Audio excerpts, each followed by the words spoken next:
미국이 공격을 하기 위해 너무 큰 피해를 보는 전략을 하고 있는 것 같아요. 그리고 그 전략이 중국의 어떤 기업들을 생각지 않게 지원하는 전략이 된 거예요. 그러니까 예를 들어 말씀을 드리면 엔비디아가 원활하게 수출을 했다면 알리바바나 텐센트 같은 대기업들도 더 좋은 엔비디아 칩을 썼겠죠. 그런데 엔비디아 칩이 자꾸 막힐 것 같고 고성능 칩을 안 주니까 캠브리콘의 기회가 같다고 생각해요. 1년 만에 매출 성장률이 무려 4,200%가 나왔습니다. 이번 실적 발표 시즌에서 가장 놀랐던 회사 중에 하나예요.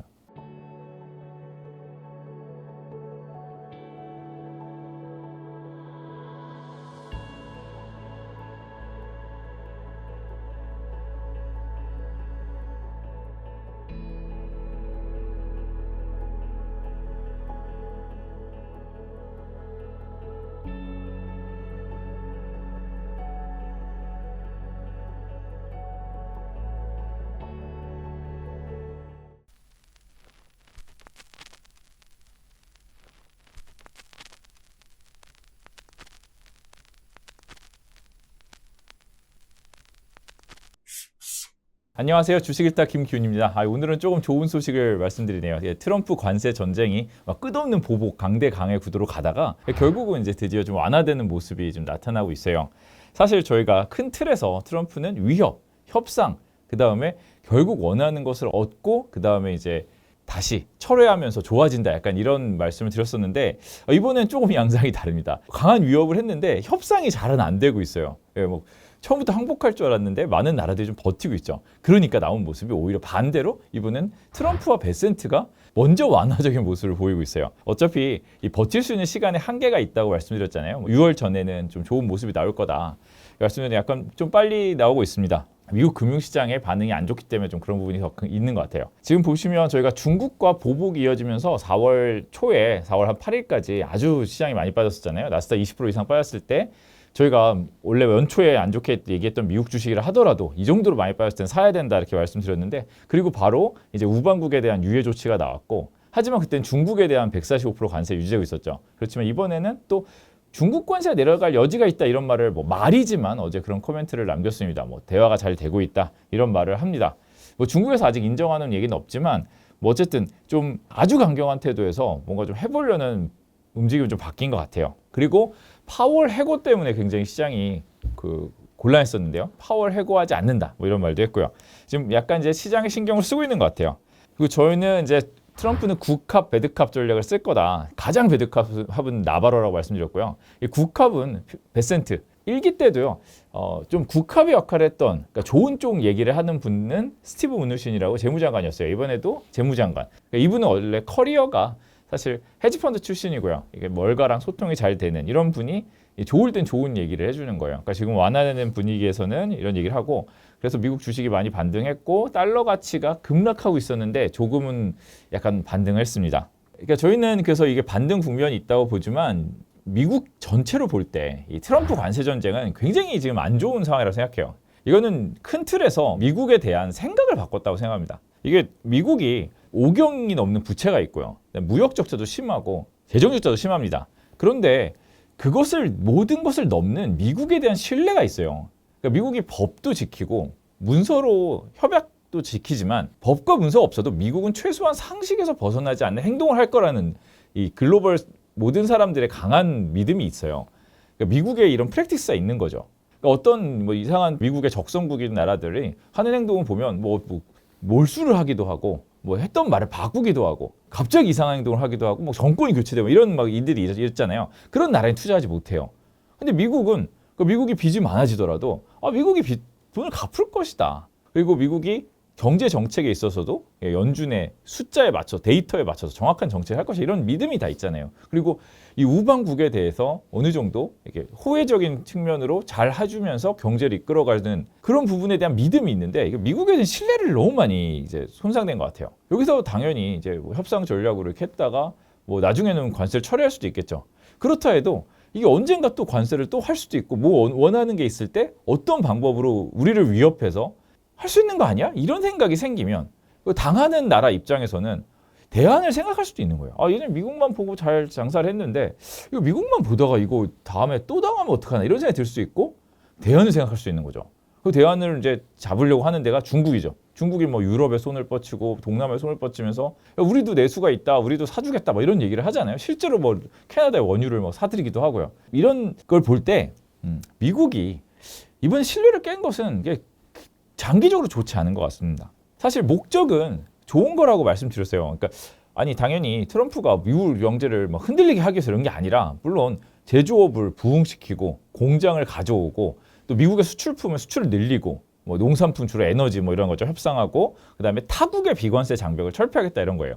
물론 진짜로 비관세 장벽을 심하게 하고 있는 나라들도 있어요. 그런데 이게 쉽게 받아들여지기는 또 어려운 거죠. 뭐 EU에는 부가가치세를 폐지하라고 하는 그러니까 부가가치세 크게 낮추라고 하는데 부가가치세는 EU에 생각하기에는 우리나라의 세인데 왜 관세도 아니고 와가지고 이거를 우리한테 철폐하라고 하냐. 이거 우리 걷어야 되겠다. 이렇게 하는 사실 이게 협상이 쉽지는 않은 거죠. 예전에 1기 때는 중국을 정확히 타겟해서 좀 더 디테일하게 잘했다고 생각한다면 이번에는 우방국을 너무 처음부터 이렇게 융단폭격을 한 것 같아요. 그래서 많은 우방국이 일단 기분이 안 좋습니다. 지금 미국에 가는 여행객이 급감했다고 하잖아요. 관세 전쟁은 좋게 마무리될 수도 있겠지만 이런 이렇게 마음이 안 좋아진 거는 상당히 시간 남는다고 생각해요.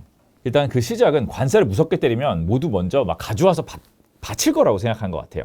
그랬는데 이 중국이 먼저 일단은 고리를 깨버립니다. 아주 높게 때렸는데도 그냥 버텨버렸어요. 그 중국은 우리는 1기 때도 당했고 그래서 준비해왔다. 이렇게 뭐 우리는 내수를 부양할 거다. 이렇게 뭐 얘기하는 거예요. 그러니까 중국이 버티니까 옆에서 보는 나라들도 우리도 무조건 가서 다 줄 필요 없겠다. 협상을 좀 해보자. 그럼 약간 협상 속도가 좀 늦어지는 거죠.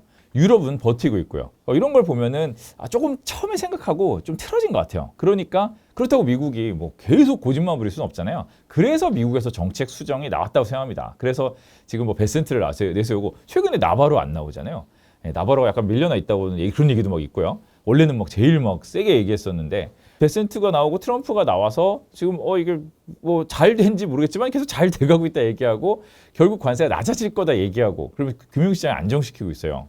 이게 협상이 잘 되려면 나는 안 아프거나 최소한 덜 아프면서 상대를 아프게 해야 되잖아요. 근데 미국의 지금까지 관세 전쟁의 양상을 보면 정반대예요. 내 살을 너무 많이 깎으면서 적을 아프게 합니다. 엔비디아에 칩을 수출 못하게 해요. 그러면 중국은 AI 성장이 늦어질 수도 있죠. 하지만 엔비디아는 당장 매출이 엄청나게 줄어들잖아요. 그리고 애플을 생각하지 않고 중국에서 그냥 수입하면 수입관세 왜 그랬더니 애플이 80% 중국에서 수입하는데 큰일 났네. 뭐 그러면 얘기하면 또 그때 가서 그럼 애플 것만 좀 빼줄까? 뭐 이런 식으로 자꾸 가는 거예요. 그러다가 이제 또 생각 못한 게 의외로 중국 안에서 미국 기업들이 내고 있는 이익이 되게 크다는 거. 다른 채널에서 분석하신 걸 봤는데 애플의 중국 이익이 텐센트의 중국 이익만큼 된대요. 그죠? 텐센트는 중국이 본진인데 그러니까 애플은 중국이 일부잖아요. 한 20% 정도 매출을 해요. 그런데 이게 이렇게 많은 돈을 벌어가고 있다는 거예요. 그것만 해도. 이런 임기응변을 자꾸 하고 있는 이유가 뭘까 생각을 해보면 트럼프가 본인이 강하게 얘기한 거를 주워 담지 못하고 있는 상황인 것 같아요. 트럼프는 1기 때도 항상 말한 대로 했어요. 내가 여기를 어떻게 할 거고 그렇게 해서 이걸 얻어낼 거야. 그렇게 얘기를 했으면 그걸 했습니다. 그리고 그 강한 힘이 있었어요. 그리고 정책이 좀 더 공고했고요. 그랬는데 이번에는 의외도 말은 했어요. 중국에게 이런 관세를 매길 것이고 그래서 중국이 항복하고 와서 우리에게 필요한 것들을 줄 것이다 이렇게 얘기했는데 이쪽에서 움직이지 않는 거예요. 그러니까 이게 오도 가도 못하는 상황이 된 거예요. 트럼프가. 그러다 보니까 자꾸 이렇게 뭐 하나씩 이렇게 뭐 이건 뺄까 넣을까 뭐 이런 식으로 하면서 조금씩 뭐 완충을 하려고 하고 또 말을 계속 좋게 좀 바꾸는 거죠. 이렇게 그래도 우리가 협상을 할 것이다. 금방 될 것이다. 이렇게 얘기를 하면서 지금 이 조절을 하고 있는 것 같아요. 그렇지만 이거 완벽히 해결하는 건 어떻게 할지 모르겠어요. 근데 정말로 받은 게 없는데 뭐 관세부터 낮춰주면 이렇게 되면 정말로 또 이것도 뭔가 힘을 잃는 거잖아요. 이 레임덕은 나중에 와야 되는데 이 정권 초기에는 강한 모습을 보여줘야 되잖아요. 그렇기 때문에 받은 거 없이 진짜로 관세를 내려주기도 좀 그럴 것 같아요. 결국은 중국에게 내려주면서 협상을 하겠지만 먼저 받아야 됩니다. 그래서 저는 특히 이번에 중국의 스탠스를 봐야 될 것 같아요. 중국이 이 무역 전쟁에서 어느 정도 양보를 하고 미국에 협상을 하려 하면서 뭔가를 이렇게 당근을 제시한다. 그렇다면 트럼프 대통령도 받으려고 할 수 있어요.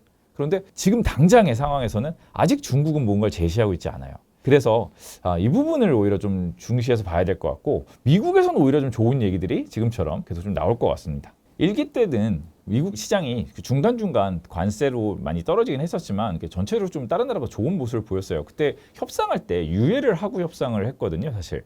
그랬는데 이번에도 유예를 했지만 이번엔 중국의 145%는 그대로 있어요. 그러니까 이게 정말 시작이 돼버리면 미국의 소매 유통업체에 타격이 너무 큽니다.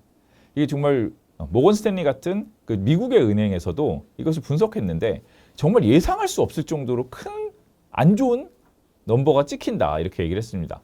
이걸 실제로 경험해 보면 놀랄 것이다 이렇게 얘기를 해요. 그러니까 제 생각도 그렇습니다. 정말로 타겟 같은 공산품을 많이 다루는 매장에서는 중국 제품이 굉장히 많은데 여기서 정말로 150%, 뭐 어떤 품목은 245%까지 있다고 하잖아요. 뭐 이 정도 관세를 매겼을 때 갑자기 그걸 마주하는 고객의 입장에서 어떨까요? 고객도 양을 줄일 수 있고 수입업자도 양을 줄여야 되고 또 판매 업체는 가격은 올리는데 이익은 줄고 뭐 이런 상황이 될 거예요. 그럼 경제가 아무래도 쉽지 않잖아요. 이번에 진짜 재밌는 게 관세를 통계가 나왔대요. 관세 통계 나왔는데 관세율을 엄청 높였으니까 관세가 늘어야 되잖아요. 근데 관세가 줄었다고 합니다. 왜 그럴까요? 수입을 너무 많이 줄였대요. 그러니까 양이 너무 적으니까 이 가격을 올려도 이게 작은 거예요. 아, 이게 이런 상황이면은 이건 나만 타격을 보면서 상대도 타격을 물론 보겠지만 내가 더 큰 타격을 보면 싸우고 있는 거라 불리한 전쟁인 것 같습니다. 중국은 1기 때 사실 정말 크게 당했어요. 크게 당하고 비중을 많이 낮춰놨어요. 미국에 대한 의존도를 많이 낮췄습니다. 먼 옛날 얘기지만 2005년, 그러니까 중국이 막 옛날에 고성장하던 시절에는 미국의 의존도가 GDP의 10%가 넘었어요. 미국의 수출 의존도가요. 그러니까 미국 수출은 정말로 중요한 거였죠. 그랬는데 지금 그 비중이 제가 게시물에서 그래프로 보여드렸는데 한 2.3% 정도로 줄었더라고요. 그럼 지금 반이 되면 경제의 1% 정도입니다. 수출 전체에서의 비중도 예전에는 수십 프로였다면 지금은 14% 정도까지 내려갔어요. 더 내려가겠죠, 지금 상황에서는. 그래서 우리가 내수 부양을 하고 경제를 지원하면 그리고 다른 잘 사는 나라, 다른 수출할 수 있는 나라를 발굴하면 우리가 미국의 14% 수출 비중을 어느 정도는 우리도 힘들겠지만 해볼 수 있겠다 이런 생각을 하고 있는 것 같아요. 준비를 좀 일찍 시작했습니다. 24년 후반에 사실 중국이 굉장히 어려웠고요. 24년 9월 말에 전체적인 경제 정책을 수정했어요. 예전에 뭐 공동 부유에 뭐 민간 기업을 좀 누르는 느낌이었다면 뭐 마윈 뭐 문제 이런 것도 있었죠. 그랬는데 지금은 선부촉 공부라고 해서 먼저 부를 쌓고 나누자 이거예요. 그러니까 먼저 부를 쌓는 쪽은 민간. 그래서 요즘 빅테크를 오히려 막 지원하는 말을 많이 하고 뭐 이렇게 불러서 응원을 하잖아요. 중국 정부에서. 이건 이 준비를 하고 있는 거예요. 미국이랑 관세나 무역으로 좀 어려움을 겪고 있는데 여기서 또 뭐 정부와 민간이 또 어려움을 겪는다. 이건 안 되잖아요. 그래서 우리가 모두 힘을 합치자. 이런 측면에 중국 정부와 민간을 서로 막 지금 부양을 하고 있습니다. 그리고 거기다 딥시크 이런 게 나오면서 아, 민간 기업들이 이렇게 잘할 수 있구나. 뭐 이런 자신감 같은 것도 생긴 것 같아요. 더 잘할 수 있게 R&D 예산 늘려서 더 같이 공부해보자. 약간 이런 쪽이 됐습니다. 그래서 버틸 수 있겠다. 이렇기 때문에 중국 측이 지금 좀 협상에 좀 늦게 참여하고 있는 것 같아요. 그리고 두 번째로 외교 무역 쪽에서 지금 1기와는 다른 좀 더 가능성 있는 시나리오로 중국이 가고 있다 이렇게 생각해요. 1기 때는 저희가 사실 우리나라에서도 막 좀 좋게 얘기 안 한 프로젝트가 있어요. 1대1로 기억하시죠? 1대1로 얘기를 많이 했어요, 중국에서. 근데 1대1로는 그러니까 중국이 길을 뚫는 거죠. 바닷길과 땅의 길이 막히지 않게 뚫으려고 한 건데 그러니까 이때 투자했던 나라들은 중국의 서쪽에 있는 아무래도 소득이 낮은 나라들이나 아프리카 이런 쪽이 많았어요. 동남아시아 이런 쪽이 많았습니다. 수요가 없어요. 소비력이 크지 않습니다. 그래서 중국이 당시에 기사를 제가 가져왔는데 2019년 그때도 막 고생할 때예요. 보면은 중국이 대미 수출이 감소했는데 1대1로 국가들로 메이크업 하겠다. 근데 이 기사에서 뭐라고 나오면 아프리카 수출이 증가했대요. 아프리카 수출을 증가시켜서 중국이 크게 경제를 살릴 수 있을까요? 아니었던 거죠. 그래서 그때는 1기 때는 사실은 좀 약간은 힘이 약한 전략이었어요. 그랬는데 이번에 나오는 기사들 보세요. 중국이 수출을 늘리겠다는 쪽에 동남아도 있지만 유럽 얘기가 나옵니다. 유럽과 자꾸 손잡는 얘기, 정상회담을 하겠다. 또 유럽이 나서서 중국의 전기차 관세를 낮춰주고 최저가 제도로 바꿔주겠다. 뭐 이런 얘기가 나오고 있어요. 협상이 되고 있는 거죠. 유럽의 정상들이 중국에 방문하기도 하고요. 그리고 캐나다 얘기도 나왔어요. 캐나다의 원유를 미국과 대신 수입하는 거예요. 그러면서 캐나다는 또 에너지가 되게 중요한 나라잖아요. 에너지를 사주면 캐나다가 의외로 경제 규모가 저도 이번에 찾아봤는데요. 9위 정도 되더라고요. 소득이 꽤 높아요. 그래서 인구가 아주 많은 나라는 아니지만 그래도 경제 규모 9위 정도 되는 나라. 그럼 이런 나라에 중국에서 우리 원유를 사주네? 뭐 좀 해볼까? 그래서 중국 제품을 좀 캐나다도 또 살 수도 있는 거잖아요. 뭐 이런 흐름이 있습니다. 소득이 높아서 소비를 할 수 있는 나라들과 외교를 하기 시작했어요. 예전에는 오히려 미국이 우방국을 공고히 잡고 중국을 포위해서 중국이 살아나갈 길을 찾으려고 길을 뚫었다면 지금은 그 미국의 정책에 약간 실망한 우방국들이 중국과의 교역을 하려는 그런 움직임이 나타나고 있는 거라 이번에는 오히려 조금 더 가능성이 있는 전략입니다. 그리고 또 다른 문제를 좀 살펴보면 앞부분에서도 말씀드렸지만 미국이 공격을 하기 위해 너무 큰 피해를 보는 전략을 하고 있는 것 같아요. 그리고 그 전략이 중국의 어떤 기업들을 생각지 않게 지원하는 전략이 된 거예요. 그러니까 예를 들어 말씀을 드리면 IT 규제를 강하게 했잖아요. 반도체 규제. 이런 AI를 육성하지 못하게 하는 규제를 강하게 했고 이번에 더 아주 강한 H20 다운그레이드 시킨 칩조차 중국에 수출하지 못하도록 엔비디아가 수출하지 못하도록 만들었어요. 그런데 이런 것이 엔비디아에겐 당연히 바로 손해를 줍니다.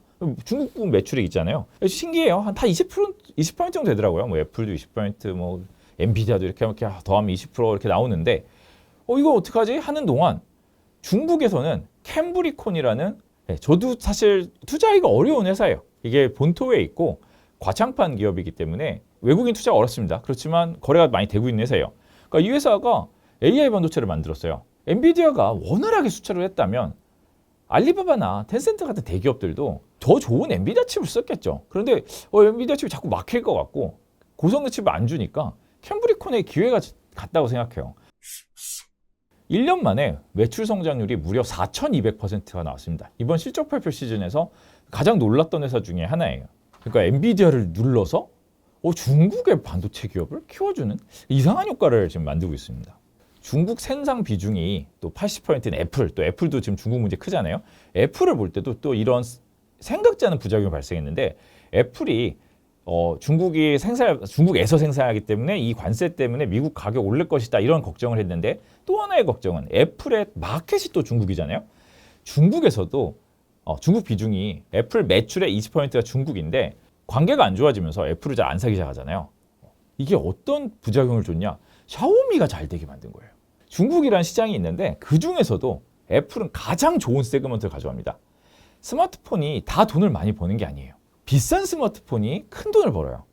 애플의 스마트폰 영업이익은 나머지 전체 스마트폰 회사 이익의 합보다 더 큽니다. 왜냐? 가장 비싼 이익이 많이 나는 부분을 가져가고요. 그 다음에 소프트웨어 매출도 크게 일으키죠. 근데 그 부분을 샤오미랑 화웨이가 애플을 중국 사람들이 꺼리는 부분을 틈타서 가져가고 있어요.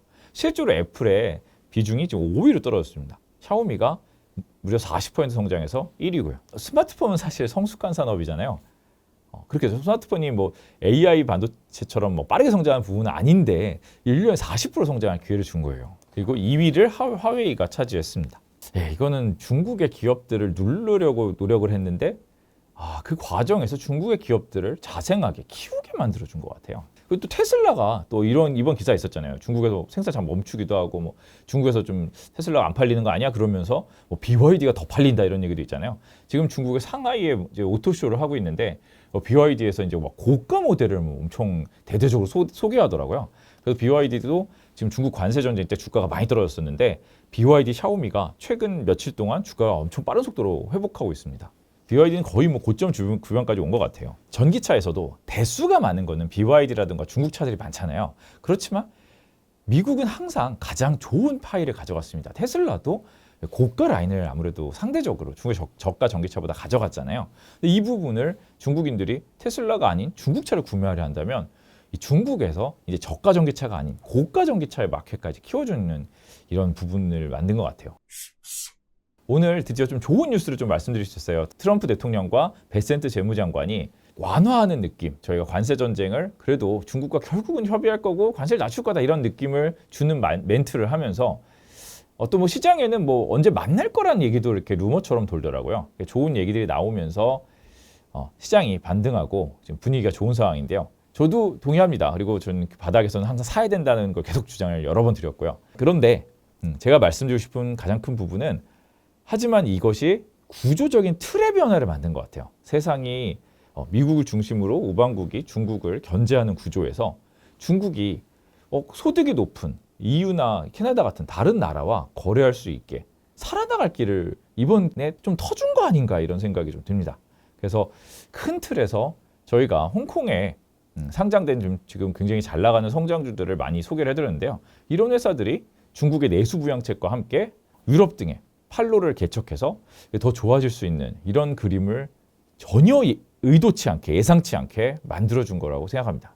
저희가 준비를 많이 했습니다. 그래서 다음 영상에서 그런 기업들이 어떤 기업들인지 그리고 또 미국이 어떤 그 관세 정책에서 어떤 부분에 실수가 있었는지 어려움이 있는지 이런 것들을 좀 자세히 설명해 드리려고 합니다. 이어진 영상에서 이번에 큰 흐름의 변화, 저희가 주도주는 큰 흐름의 변화에서 나온다고 말씀드리잖아요. 이 새로 만들어진 큰 흐름의 변화에서 장기 성장할 수 있는 기업들을 이제 종목까지 좀 설명을 드리겠습니다. 이번 영상도 시청해 주셔서 감사드리고요. 다음 영상도 꼭 이어서 같이 공부해 주셨으면 좋겠습니다.